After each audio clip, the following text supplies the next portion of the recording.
Hi, I'm Beth Ann. What's up? I'm Ayla. This is Let's Talk BL, Boys Love Podcast. Welcome back to the podcast. It is Sunday, Series Sunday, that day of the week where we talk all things one series and one series only. And today, it is a very special series, not only because of the series that we're doing, but also because we have a special guest with us today. Yay! Hi, it's Jovi. Cute. Jovi is here, first debut on Series Sunday. I know, I'm so excited. I'm nervous, but I'm ready to do it. Okay. I mean, I can think of no better series for you to debut on Series Sunday with us. You loved this series. I really did love this series, and I'll tell you guys why later on, but I really love this series. It really hit close to home. That's cute. Outstanding. Well, without further ado, Beth Ann. Yes. Let's get to the nuts and bolts because we have a lot to say about this show. It's 12 episodes. It's done by GMM TV, which means it's on YouTube. And in true LTBL fashion, it is directed by the one and only Piaf. In Piaf we trust. Wait, in LTBL fashion? I don't know. In LTBL fashion, we only watch shows directed by Piaf. See, you don't need to be nervous because even the people that do this every Sunday can't think thoughts to form words. And so it's hard because you guys... I mean, no, I think it's fair. I think it's fair because, if given the choice, I probably would only watch series directed by Piaf. So it's true. Yeah. So, as Ma, which... Can we talk a little bit about the fact that this character had a name journey? Because early days, his character's name was Mork, I believe. And then it got restylized into Ma. And people were very confused and upset about this, which was very funny.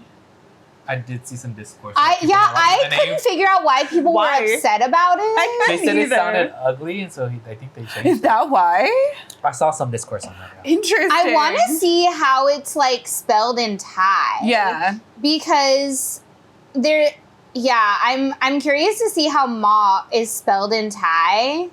Isn't there a P Mok in Fish Upon Sky? I was gonna say I'm pretty sure it's Mok. It's Mok, but it's right. You do pronounce the G, I think, if it's spelled the way I think it is. It's just it's a dead sound. So Gunsmile taught us about dead sounds in Thai, or he tried to very hard, and we were like, aha! You're so cool. Yeah. Meanwhile, we're just you're so cool. We love you. Yeah, he's trying to teach us about live and dead sounds, and we were like, yeah, that totally makes sense.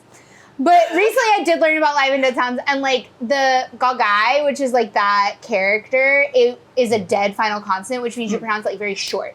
So you'd be like, ma. Ma. So you do pronounce the G at the end, it's just very clipped. So for doctor, is it longer? Ma. There's no final consonant of a G. It's spelled completely different. It just sounds... And there's a tone on it, ma. To a foreigner, it sounds very similar. Yeah, ma. There's a tone on doctor, ma. Ma. Yeah. Versus ma. Yeah. Ma. Nice. Yeah. Okay, we have Ma, played by Jimmy. Day, played by C. I mean, truly, these two were a revelation. I'm so excited to talk about this. Let's do the synopsis. Okay, synopsis time. Burdened with heavy debt, Mock, a technicals college student, applies for a high-paying job as a caregiver to Day, badminton player with partial blindness due to infectious keratitis. That's very specific. Day hires Mock, who, unlike other applicants, seems to take no pity on him. With so much time spent in each other's company, the two develop a deep bond. When Day learns he'll have approximately 90 days until he loses what vision he has remaining, how will the two weather the trials ahead? This is incredibly specific. Synopsis. It is really specific. The infectious keratitis. Yeah. Which I guess is helpful because it doesn't give away the fact that Night Cop technically was the reason. It doesn't give the actual inciting incident. Right. And also the 90 days until he loses his vision. I actually don't remember that either.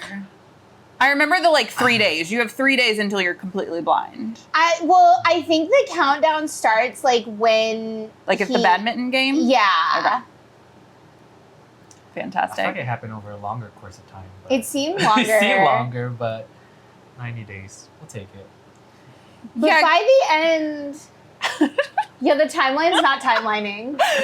Because we did get a month or two time jump somewhere in there, right? Yeah. The timeline's not timelining. Fantastic. Anyways, the show is so good. He was very cute. Spectacular. I loved it. Okay, here's what I will say. To start off with, Jimmy and C. I want to start with Jimmy and C because Jimmy and C killed these characters. However, I had a hard time getting into this series because, and I think this is true of all GMMTV ships, is that it takes me about an episode or two to really forget Jimmy and C. Because I'm coming from our Sky, I'm coming from vice versa. Yeah. I have Jimmy and C as a ship. I have Ma Jimmy. I have Neo and Jimmy. Right? Like, I have all these ideas of who these boys are outside of Last Twilight. Yeah. And so for me, it takes a minute to really get into who Ma and Jimmy, or who Ma and Day are. Yeah. And Jimmy and C have talked about this too, right? Like, that's why they do workshops. Even for them, it takes them a minute to really get into who these people are. And so I think that's true of the audience. So I think especially for GMMTV shows, it takes me a second to really connect with these characters and see these characters outside of who these actors are. And then once it happens, you're like, dang, all I see is Day and Ma, and they killed it. I mean, even Jimmy talked about the fact that, like, and P. Off talked about the fact that, like, it was really hard to make Jimmy Ma. Yeah.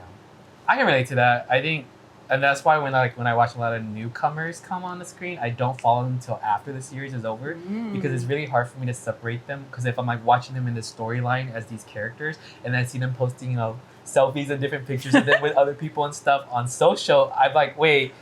It's hard for me to separate the two, so in order for me to be fully into the character and the storyline, I won't follow the actual actors until after the series. That's smart. But that is harder once you've already seen them in other series. Yeah. But I think for me it was more so like it was hard for me to get into it because of I knew the storyline and people were like, it's so sad.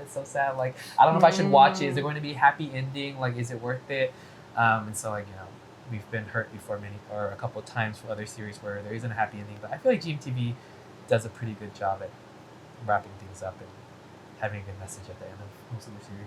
Well, and you watched the trailer when it first came out for GMMTV 2023. It was Diversely Yours, that it came out with. Yeah, and the first trailer looked amazing. Wasn't this your most anticipated for this coming year? Yeah, I was really excited about this one. I was really excited about the fact that it was Piaf's first original script. Like, it was the first original that Piaf had done, aside from Moonlight Chickens. Moonlight Chicken was also an original, not adapted, but it was the first like full-length story, right? Because Moonlight Chicken was, I guess we would call it like a limited series. Yeah, I don't know what we would call that, but I think so. It was Piaf's first full-length, long-form original. And so I was really excited about that because I really love Piaf and I think that he's a genius. Yeah. But also I thought the storyline was very different than anything GMMTV had ever given us before. And I do like when GMMTV kind of steps away from their own formula. Mm-hmm. I think that it so far has always led to something good and interesting. So yeah, I was really excited about it. And I would say this is one of those situations where we leveled up for the series. Because so many times, not to point out any fingers, but there were some trailers that people were hyped about, and then the series did not deliver. Yeah. But I felt like I felt like the series absolutely delivered. Yeah, but honestly, I watch vice versa, but this is obviously, for me personally, this series for Jimmy and C is my favorite from them. Oh, yeah. C did such an awesome job playing Day as a character, as someone who's visually impaired. And honestly, I really believed him. Like, it felt so real. I mean, that's to P. Off's credit, because he always consults people who are actually dealing with these situations, right? He brought in somebody who was actually blind, and they were consulting on this series the whole time, and he made sure that they did it in a respectful way and knew exactly what the process was for these actors to play these characters. I thought this story was interesting too because we had somebody who all of these characters were very separate from each other in that we don't have childhood best friends, we don't have necessarily an enemies to lovers. Day was going through something, Ma was going through something, and they came together to really create this relationship that was really interesting to watch, because then you have like the 11 climax where The cursed episode. a lot of people were talking about why this had to happen and like exactly what it was that made these two characters separate for this time. And I thought it was an interesting way to handle their relationship. It was a lot deeper than like Ma had an opportunity and he wasn't taking it because of Day. I saw a lot of people talking about the fact that Ma had experienced trauma with his sister's death that he wasn't there for, and therefore he was displacing a lot of that onto his dependency on Day. Like, Day needed him, he needed to be there for Day, therefore he was gonna give up his dreams for that. And I saw somebody being like, what's so great about like a job in Hawaii? Like, you can get a job anywhere. And I think it was more so, it wasn't necessarily about the job in Hawaii, it was the dependency that he was displacing his guilt for his sister's death onto Day. And Day was like, you need to deal with you and why you feel the need to like continue to be my caregiver, even though he was like released of those duties. Yeah. He was his boyfriend, and as his boyfriend, he could have lived his dream. They probably could have stayed together even. But I think that Day needed to like really make that clear that like, you need to go do this thing and figure out why you're so like, you're willing to give up this thing for me to go then do your thing. And I thought it was an interesting way to develop this relationship to then, of course, bring them back together and give us a happy ending. Yeah. Episode 11, Curse. It happens more often than not, but no, I agree with that. It definitely felt kind of like rash for him to just break up with him, and, you know, you're like, why? But yeah, I mean, Mook definitely needed to grow on his own and not have that codependency. I kind of wish that they did dive a little bit more into that trauma that he's had, and then maybe they had that conversation once they kind of came back together to kind of like how they're going to work through that. But yeah, I mean, happy with how it turned out. It had a happy ending if you haven't seen it already. Sorry. It had a happy these are all ending. full of spoilers. Yeah, no, full of spoilers. It had a happy at the end, and that's what I'm happy about. Yeah. Fantastic. Ayla, what do you think?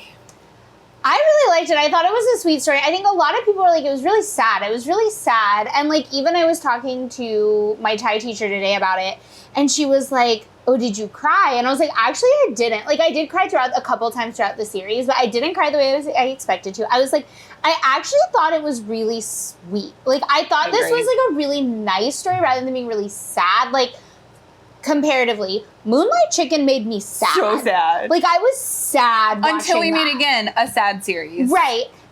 Last Twilight didn't make me sad. Like, if anything, it made me hopeful. Like, I was like, oh, like, especially Day was really, like, confronting everything that he was experiencing, like, really head on. Yeah. And he was really, like, experiencing it in his own way and leaning on different people and, like, not putting everything all, like, because he very easily could have put it all on Mom, right? Like, he very easily could have been, like, grab that lifeline, basically, and he didn't. And I thought that he was so mature, and I think that's really to C's credit, like, not just Piaf, but C, too. Yeah. Like, sure, Piaf brought in the consultant, but I think that C had to do it. Mm-hmm. Like, C had to bring it to life. C had to be that person, and I think that I know he worked really hard at it. I know he took it really seriously, and I think that it really, really showed. Yeah, I agree. One of the times, I also didn't really feel like this series was sad. I also thought it was, like, really sweet and hopeful and had really, like, joyful moments. One of the parts that did make me cry, and it wasn't tears of sadness, it was, like, tears of, like, happiness, was we have the whole, like, August Day situation, which I thought was an interesting side story to develop kind of days past with August, especially because we get, like, the love triangle there for a second, which was really cute. But when they have the whole situation where Day and August have worked through their relationship, and August has thrown Day his birthday party, and Ma brings Day to the party, in that moment, because we already know that Ma has developed feelings for Day, and when he brings him to that party, I feel for Ma so deeply in that moment of like, you're happy for Day. You're happy that this boy is getting what he wants from this boy that he's had feelings for so long. I know. But you're like, oh, Ma is truly being like, the greenest flag. yes, true, so yes. It's just like such a sweet moment of like, you're like, I feel like we can all relate to that, where you're like, somebody is getting something they want from someone else that isn't you, but like you're happy for them and like you're supporting them, but you're like, I wish I could be the one to give you this thing. Like, yeah, exactly. That whole episode was just incredible. That was episode 6, right?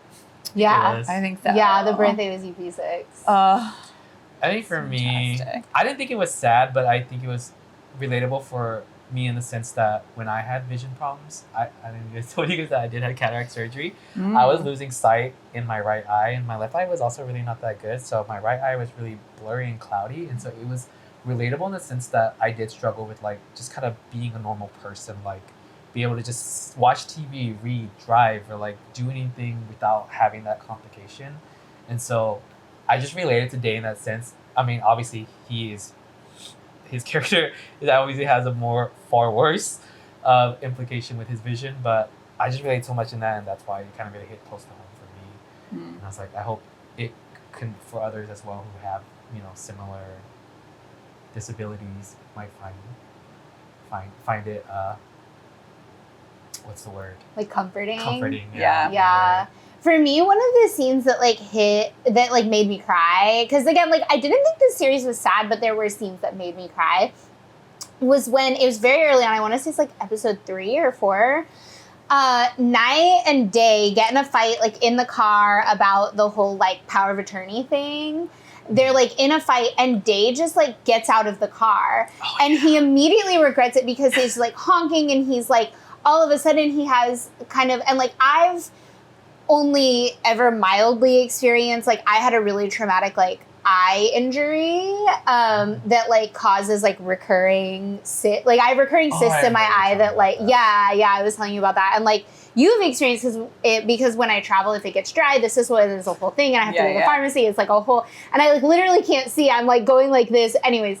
But it's not as intense as like like actual vision loss, but. Just like you forget, like I remember forgetting, like especially when I was first learning how to like deal with these like ongoing cysts, of like I forget that when I travel I have to drink more water than normal because that's what causes the cyst to burst, is like dryness, whatever, and I just forget, and I just go on and I act the way that I'm gonna act, and I don't think about it, and then it like causes me problems. So I like kind of related to that, where he was like, yeah, I can see you get in a fight with your brother in the car. You're just going to get out of the car. You're like, whatever, I don't even care. And you just get out of the car. But then all of a sudden he's like, oh no, like now he has to rely on someone to like get him out of this situation that he can't get himself out of. And it made me cry because I was like, I was frustrated for him. Like I could just imagine how frustrating that must be to be like so mad at your brother that you're just going to get out of the car in like oncoming traffic or whatever. And then you need help to like deal with it. Like I could just imagine that would be so and so it made me cry because I was like frustrated for him. Like I was like, this is such a frustrating situation. Yeah, that makes total sense. Okay, speaking of Night, oh my gosh, the fact that this is the character we get right after Only Friends for Mark is so fun to watch. And dang, somebody DM'd us and was like, Mark has range from like what did he play before Only Friends? He was in My School President. Yes. Yeah, okay. So from a high school student to like like to Only Friends to now Night, playing a good daddy Night. Like dang the range. Honestly, I would watch Mark Picken read the dictionary. Yes. Like truly, like he could sit here and read every bad synopsis we've ever read on Series Sunday, and I'd be like, an Oscar, an Emmy, like Yeah, like this man Yes. could EGOT in just existing at this point for me. And I ship him with literally everyone. So right now he's very much doing like the Nam Tam ship work, but he's also, it seems, doing some ship work with Ohm. Yeah. I saw that. What I don't know his like. I only know his IG, which is like Ohm TPK. So, I really do hope that we get a lead series from Mark Pekin and Ohm. That would be really fun. But man, Knight as a character, I remember when we get the initial scene between Knight and Porjai, right? Yeah, poor guy. Yeah. At the race. And the second they interacted, I was like, yes, now kiss. Let's do this. You get your baby daddy. Like, and Knight so quickly embraces that whole situation. Yeah, I saw the So most hysterical cute. tweet that like I want to put the person's at, so like I'm gonna pull it up because like this was hysterical to me because I also really appreciated Mok and Porjai's relationship as like exes. I really liked their whole dynamic. I Yeah, thought it she was very funny. much cheered his gay awakening. Yeah. She was like, yes. Okay, so the tweet was Venus at Alan Wen. I see you. So the tweet was, Mok and Porjai had the right idea. Why be a poor ex-poor couple when they can marry two rich brothers and become rich ex-rich besties? And I was like, yes, that's hysterical. And like, yes, you get yours, girl. Like, yes. It's so true. This series had the greenest of greenest flags in Ma, his like whole gay awakening situation, and in the ex-girlfriend. Yeah. Truly, she just so naturally went to, because I remember they had that conversation at the table where she's like, yes, I'm a little sad that Day is giving you what you want, but I'm also happy for you. Yeah. That like you are figuring out who you are and you're finding your happiness, and even if that requires me to just be your best friend, it's cool because I also am gonna have a rich husband, which I appreciate. And yeah, I like the whole message of like second chances. You know, Porjai gave second chances. Mok is getting his second chance. Yeah. Like everyone in this, every character is experiencing some sort of second chance. Even P-On, which I love his character as well. They were amazing. And even August got a second chance for friendship again after what he did. So, I And really even love the that. dad. Oh, The the dad dad. too. So Yeah. that's my biggest takeaway from Oh, the that's so series. true.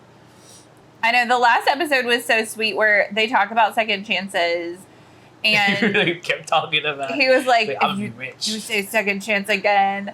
But also going back to what I was saying about how like why did Ma have to go to Hawaii? Like why was that so important? And I did appreciate that the second time around, he was like, it's not so much about the job in Hawaii as much as he had to learn who he was and learn why it was unhealthy to have the codependence on Day. And so the second time he was like, yes, it's cool that like I'm pursuing my career and figuring out my way, but I also now have a boy that I really love and I'm willing to fight for this relationship. You don't necessarily have to give up something, but you can also fight for your relationship with someone while also having and pursuing your own dreams, which I thought was a great story and a great way to like a great perspective to tell. The series was so good. It was really sweet. It was really, really, yeah, just like sweet. I didn't have another word for it. Like, Yeah. I wouldn't call it sad. I wouldn't call it I wouldn't like, either. traumatic. I know we were like, I was really prepared for it to like Be so sad. really, really hurt me. And it didn't. Every time I cried, it was more out of like, yeah, either a situation where I was like, I felt for them. Like I wasn't crying because it was sad. I was crying because I was like, I feel your big feelings. Like you are and I think that's a credit to like the acting in this series that like they made me feel those big feelings. And to pee off storytelling, because if you think back to Omen Singto, He's coming to me. if you think back to He's Coming to Me, that can be considered sad at some points because you have a ghost and a real boy. Oh my God, that monologue on the roof. I'll never stop talking about the monologue on the roof when they get in that fight. It's iconic. It's incredible. Like, Om Pawai, say what you will, think what you will, do what you want. I don't care. This man is an icon, and he can act. Like, when he's in an argument with himself, basically, at that point, and he's just like, monologuing on this roof. I'm gonna start crying if I keep talking about it. It's so like good. On this roof in the rain, and like I cried because if you think about that series overall, you have somebody who was murdered by his dad, stepdad. Yeah. Spoiler alert. Go watch that series someday. Yeah. So like overall, technically, and then he's like falling in love with a ghost. So like sad on sad on sad. And it's his mom's ex-boyfriend. Yes. And then, a lot. Yeah. And then you have Bad Buddy, which can be sad. There's sad moments. I think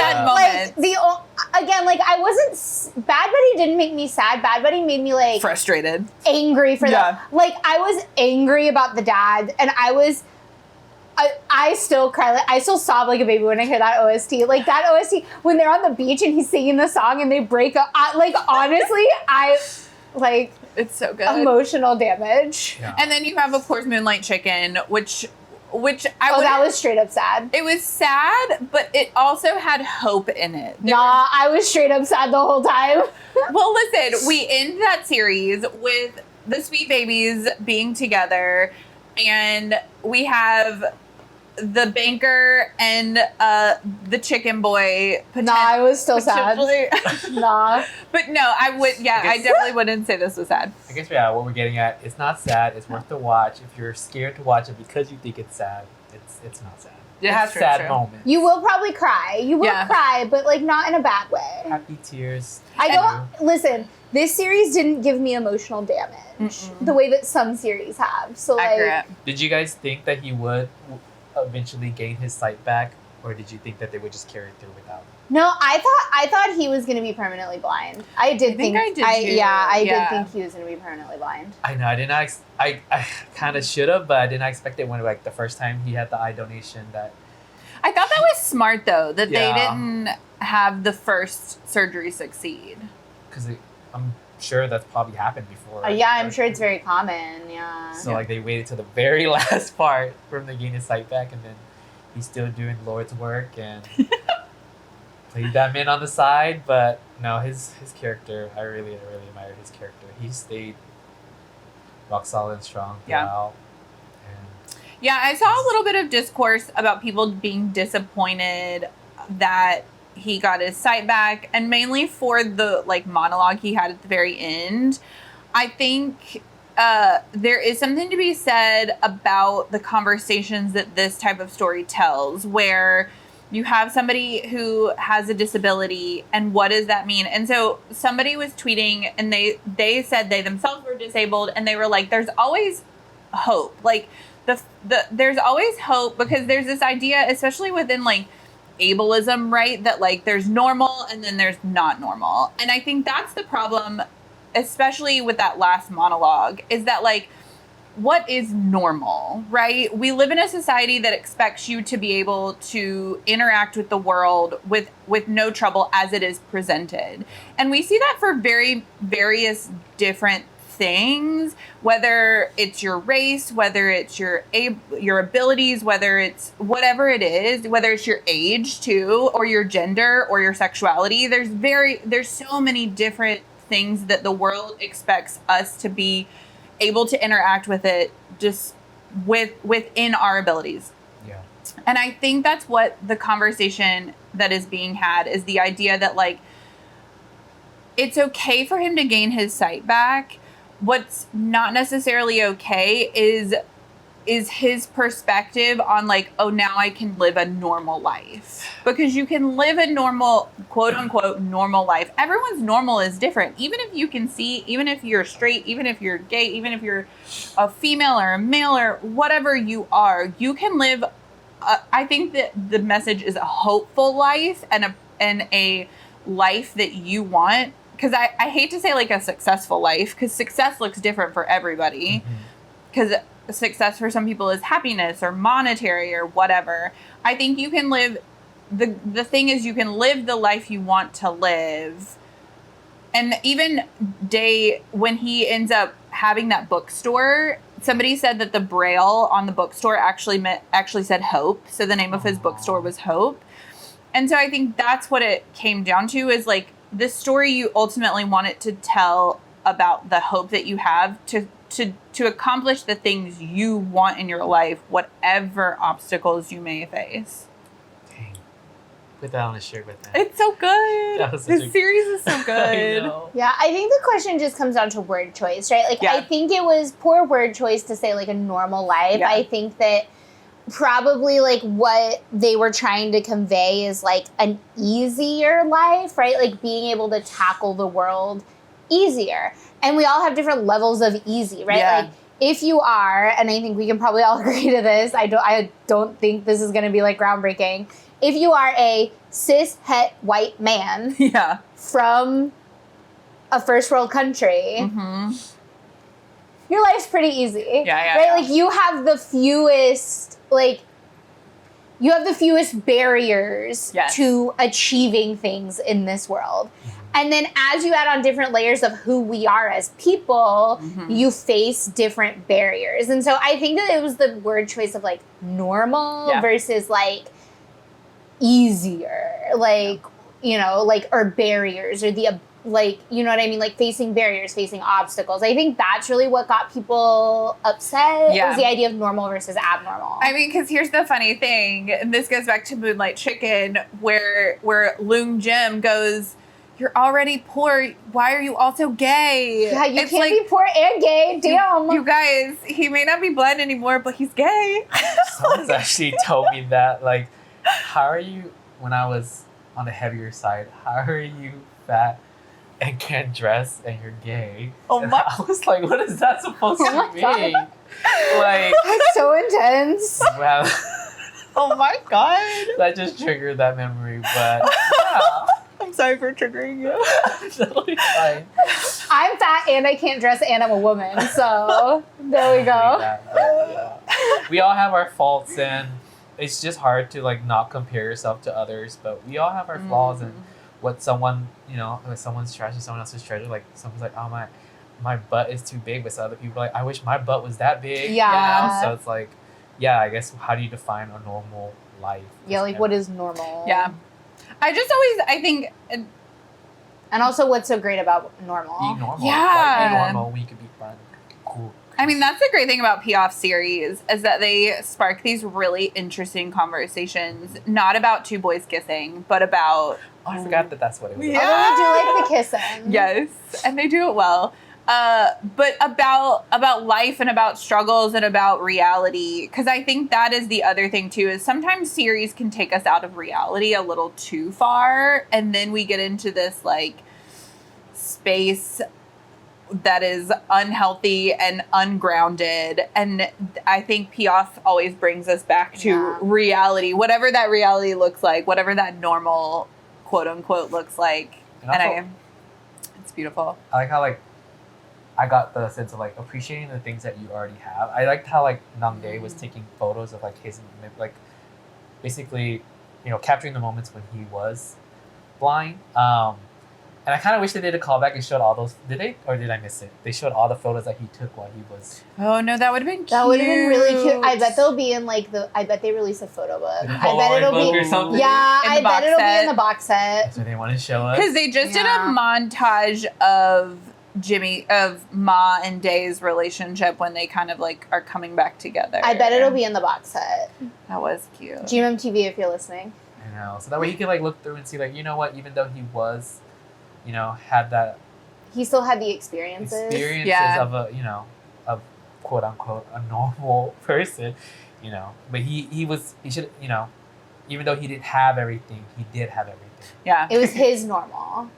And that's what I always have conversations with people about, is, like, when you start to get into a place of, like, frustration or sadness or whatever, it's because you've lost perspective. And, like, ironically enough, like, the loss of perspective does not mean loss of sight. It's loss of perspective of, like, being able to see what you do have, right? Like, Day didn't have badminton anymore, but he still had his family. He still had people that cared about him. He wasn't alone. He had a really great friend in On. He had opportunities. He had hope. He had just lost perspective. And Ma was able to come in, I think, and bring him that perspective in a way that he probably couldn't have gotten from the people that were already in his life.